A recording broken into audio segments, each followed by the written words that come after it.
You're listening to the New Hope Church podcast. To learn more about what we're doing on the south side of Indianapolis, you can check us out online at becomehope.com. If you like what you're hearing here, be sure you check out one of our companion podcasts. We have a daily devotional podcast called Let's Find Out Together, as well as an apologetics podcast called Salty Saints. Let's listen in. Today's talk comes from Zach Killey. My name's Zach. I'm one of the pastors here at New Hope, and today I stand before you not as short hair Zach or Wolverine hair Zach, but regular hair Zach. So it's nice to see all of you. But seriously, thank you to Andrea for being nice to a big dummy like me and saying nice things. That's kind of cool. Today, we're talking about Romans 3:21 through 22, but we kind of need to talk about Romans 1:16 through 17 first. Randy gave us the Randy Spate version last week, the RSV, as I like to call it. I am not ashamed of the gospel because it's God's power to save everyone who believes. First the Jews believed, then the Gentiles. For God revealed his solution to the sin problem based on his Son's faithfulness for all those who have believed in him.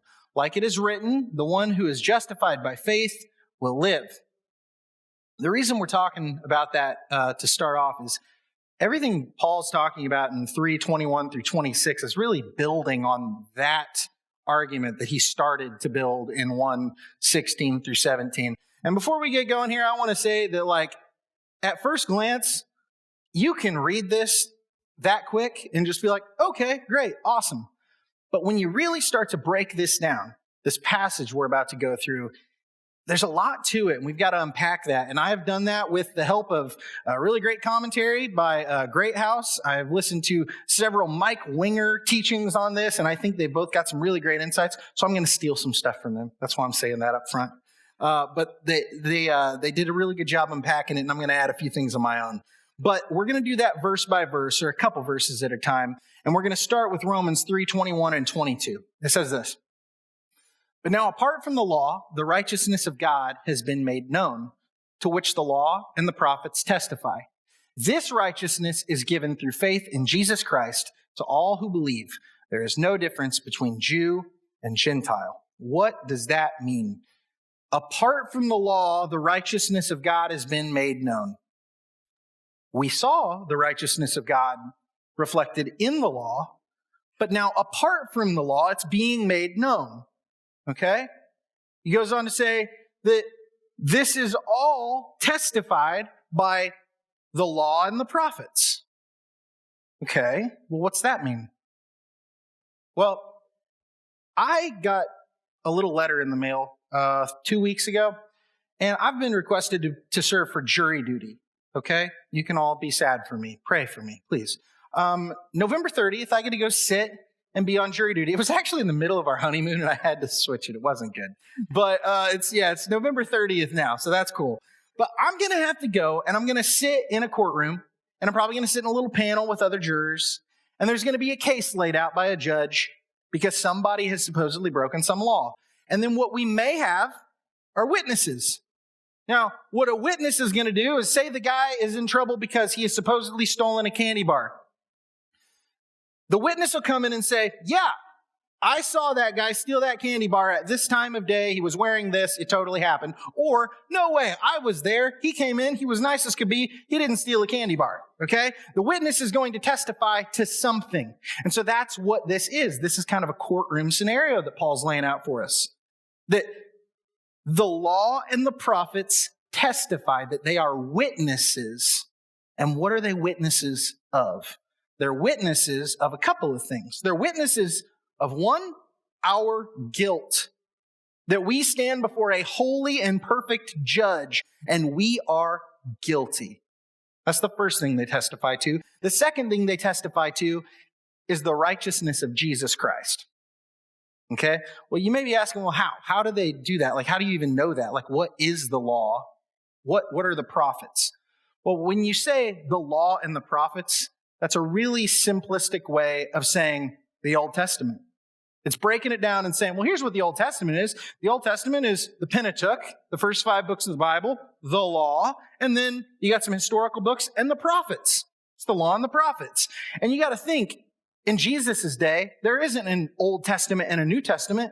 It's just the Holy Scriptures, the law and the prophets. And so when we say the law and the prophets, and when Paul says the law and the prophets, he's talking about the Old Testament, what we would call the Old Testament. And he's saying that it is a witness to Christ's righteousness and our guilt. And so how? In what ways is it a witness? I think the first one's kind of easy. We have to take a step back and look at like the 30,000 foot view, right? What is the Old Testament showing us over and over and over again? Well, it shows us that we're in need of a Savior, right? That the Messiah has to come. In fact, when you read the Babylonian Talmud, which is not a biblical book, but it's a historical book. It shows us where people at that time and place where their heads were at. And in the Babylonian Talmud, it says that all of the prophets were talking about the coming of the Messiah. That's what the prophets were talking about. And so we see this all through the Old Testament. We got do this, do this, do this, don't do this, don't do this, don't do this. There's all these do's, but there's never a doer, right? We keep waiting for the one person that can finally hold it all together, that can actually uphold the law of God. And it just never happens. It just never happens. Randy talked about that last week in his sermon. We just keep getting to the new main character. You know, it starts with Adam and Eve, and then we're with Noah, and then we're with Abraham, and then we're with David eventually. And they all fall short, no matter how high our expectations, until Christ. And so what does that show you? We're all guilty. We've all failed the law. Only one is righteous. Only one has upheld the law. That's Jesus Christ, right? That's the first way it does it. The second way that it witnesses is through direct prophecies about Jesus. I think about Isaiah 53. That whole chapter is the chapter on the suffering servant. When you read it, it talks about a man that there's nothing special about him. He's just a man. He's not really anything to look at. He's just some guy. Right? But that man, he'll be crushed for our iniquities, that he'll be pierced for our transgressions, that God will put all sin on that man and he will die for us, that he'll be led like a lamb to the slaughter to die on behalf of our sins. Now, if I just read that to you, if I just went through that whole chapter and read it, you'd be like, did Paul write this? Because it seems like somebody reflecting back on the crucifixion of Jesus, but it's not. It's from way before Jesus is ever born. But it's prophesying that a man is going to come and do this, and it's fulfilled in Jesus Christ. Now here's the thing. There's hundreds of prophecies in the Old Testament that do just that. That's one of them, and we don't have time to talk about all of them. But there are hundreds, and they all point to Jesus. We also see pictures of Christ. They're maybe not direct prophecies, but they're these kind of like shadows of Christ. And maybe we didn't even realize it when we're reading it in the Old Testament, but Jesus shows us, oh, that's what that meant. Like I think about in the desert, after Moses has gotten the Jews out of Egypt, they're in the desert, and there are these serpents. These serpents come along, and it says fiery serpents. They're poisonous. And when they bite people, they're hurting people. And God says, fashion a bronze serpent and raise it up on a stick. And all who look to that serpent will be healed, and they won't be afraid. Well, what's that sound like? What's a serpent? Well, a serpent is a symbol for what? Sin and death, right? Think Old Testament. Who tempts Adam and Eve in the garden? The serpent, right? And now God is saying, put a serpent on a stick and raise it up, and all who see it will be healed. Well, what happens to Jesus? God takes his own son and he puts him on a stick and he raises him up. And on his son, he lays a serpent. He lays the sin of all mankind on his son. And all who look to the son in faith will be healed, and they will not fear death. It's Jesus. In the Old Testament, it's a picture of Jesus. Not only that, think about Jonah. Jonah goes into the belly of the fish for 3 days, and then he's spit up on dry land. The Son of God, Jesus Christ, swallowed into the belly of death for 3 days, and then he raises from the dead because death can't hold him. It's Jesus. All through the Old Testament. And so what Paul here is saying here is the Old Testament is very clear that over and over and over again, it's giving you all this criteria to look for and who your Messiah is. This isn't John Smith. This isn't Muhammad. This isn't just some guy making a claim out of nowhere. This is Jesus Christ. And he fits all the criteria of the Old Testament. He's our guy. He's our man. It's pointing to this, right? And that's what Paul's trying to point out to us. So that's the first thing he's saying.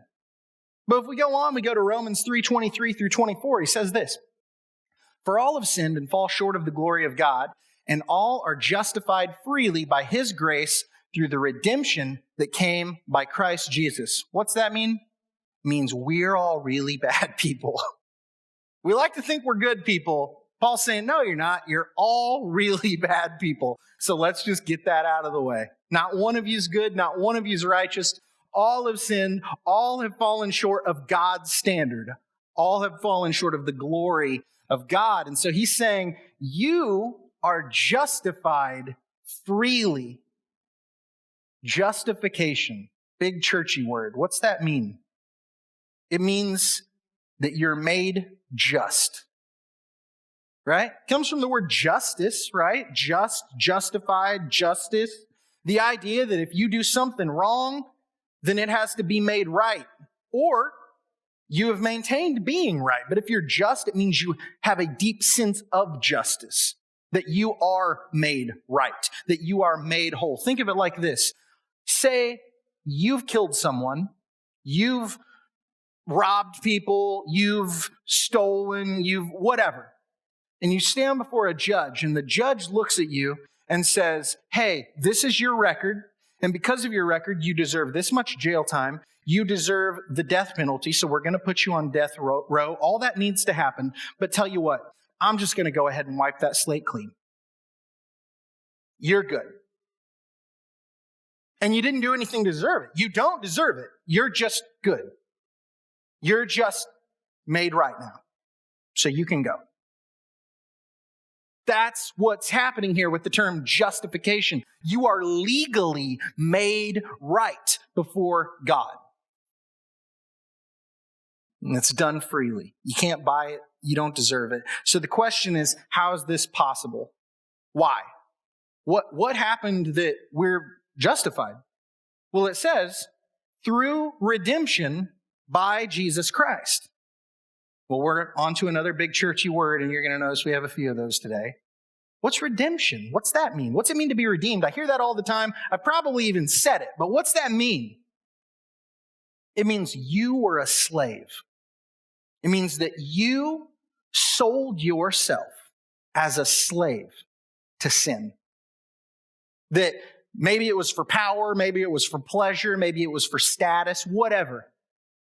We have all sold ourselves to sin, and we are slaves to sin. And Jesus comes along and he says, here's the price for that one. He's mine now. And then he looks at you and he says, you can go free. You're free. You're no longer a slave to sin. You've been redeemed. You have been bought. I have paid the price on your head. You're good. Go ahead. You're free. That's what it means to be redeemed. And that has happened through the righteousness of Jesus Christ. He set you free. Paul goes on, Romans 3:25 through 26. He says this, God presented Christ as a sacrifice of atonement through the shedding of his blood to be received by faith. He did this to demonstrate his righteousness because in his forbearance he had left the sins committed beforehand unpunished.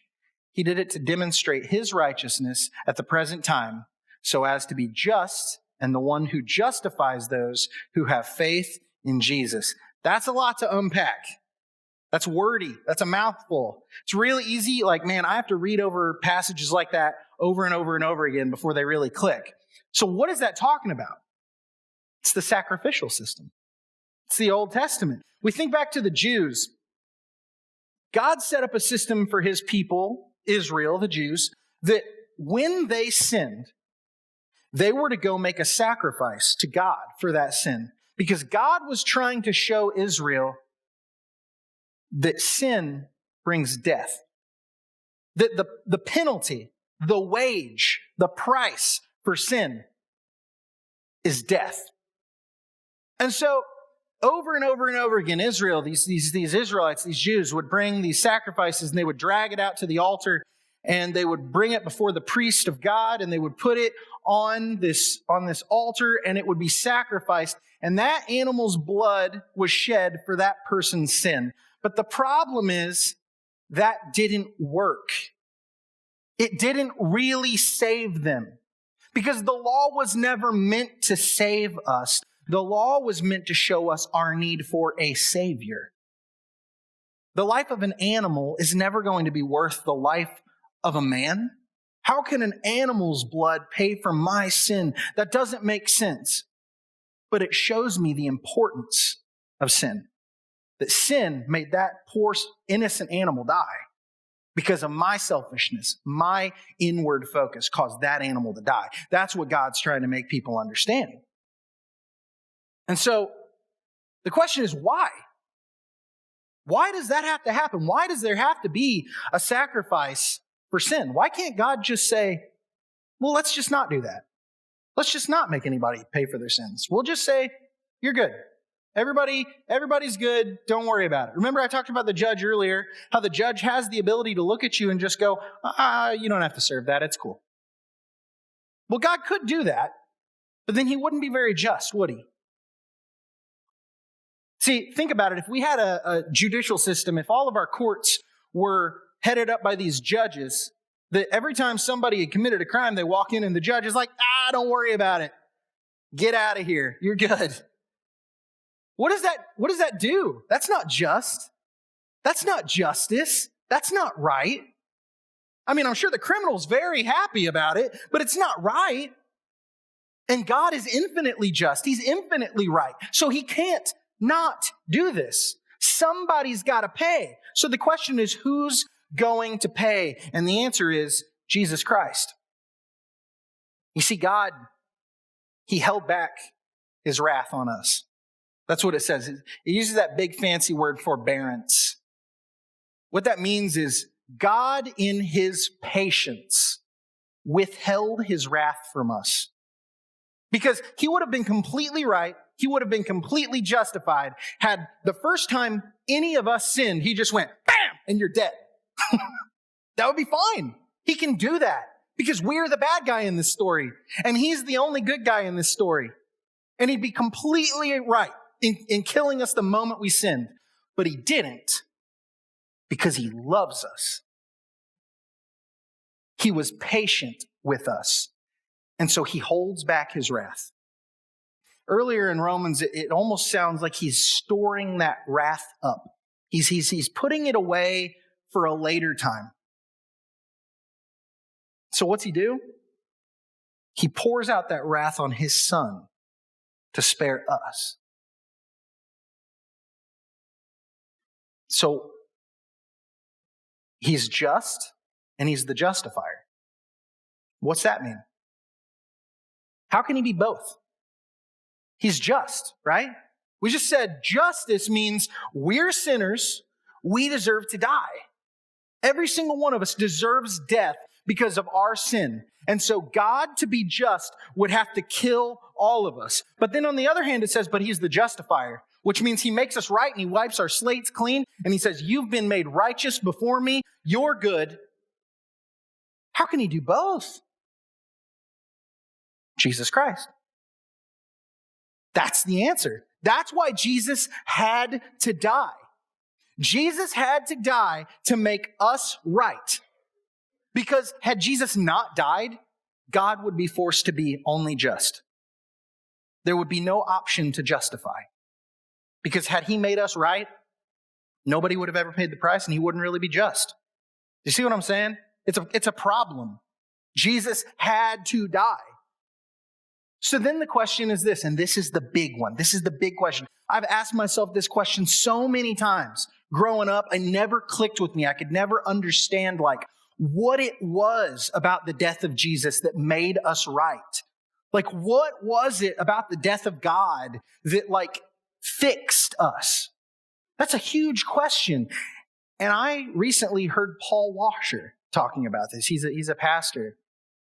And he said, people have asked me, like, what is it that the death of that one man saved every man that had ever lived and that would ever live, that made them right with God, every man that had ever lived, every man that would ever live. Why that? Why his death? And Paul Washer said, because that one man was God.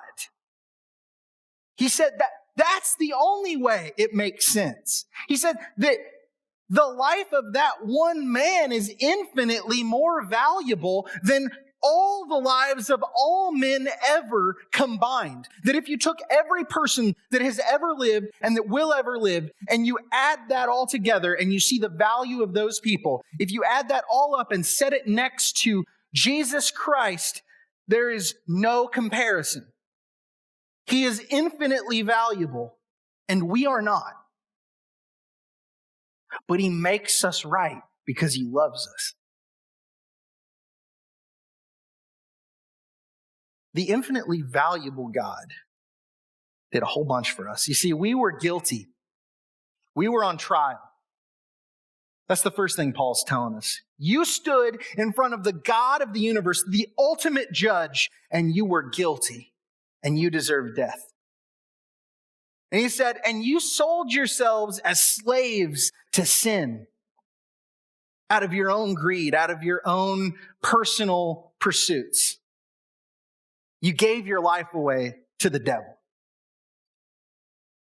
And he said, and you were like an animal being drugged to the slaughter to be put down. It's like God himself had his hand around your neck, taking you to the altar because you had to be put down, because that's what you deserve. But the infinitely valuable Jesus Christ stepped in on your behalf, and he stood between you and the judge. And he said, no, I'll take his sentence. Give me his sentence. Let him go free. And he goes to death. He goes to sin. He goes to Satan. And he says, you owned this person. They were your slave, but I've paid the price. Here you go. They're mine now. And then he turns to you and he says, go free. Jesus Christ walks to you as you're being dragged away by God himself to be put down on the altar as the sacrifice that you've declared yourself to be. And Jesus gently takes the Father's hand off of your neck and he places it on his own. And he is dragged away to the slaughter on your behalf. That's what Jesus did. He said, you don't have to be guilty. You don't have to be a slave. You don't have to be dead. You don't have to die. You can be innocent and you can be free and you can live. Not just in forever, but today you can live. And do you know what you have to do to accept that gift? Nothing. You just got to have faith. You got to believe it. And you really got to believe it. You can't just say you believe it, but you got to believe it. That's it. No strings attached. It's not like God gives you this gift and says, now you got to maintain it, okay? Because now you're on this sliding scale. Oh, you sinned. Oh, now you're down 2 notches. You better do something to get it back up right. Oh, nope. It's not that. When Jesus hung on the cross and he said, it is finished, he meant it is finished. The work is done forever. You can't earn it. Nothing you do can make it right. You can't maintain it. You'll fail every day. That's what we do. But you have been made right with God. And people that truly put their faith in Jesus Christ change. When it talks about works in the Bible, it says we can't buy our faith, but if we truly believe, we're going to start seeing those works pop up. Because people that love people do nice things. That's what it's about. So the question to you today is, if this is what Jesus Christ did, and if this is what his gift means, will you accept it? It's that simple. It's that simple. This is who Jesus Christ is. This is what he's done. And this is what he's offering you. Will you accept it? And I hope that weighs heavy on you because it's important.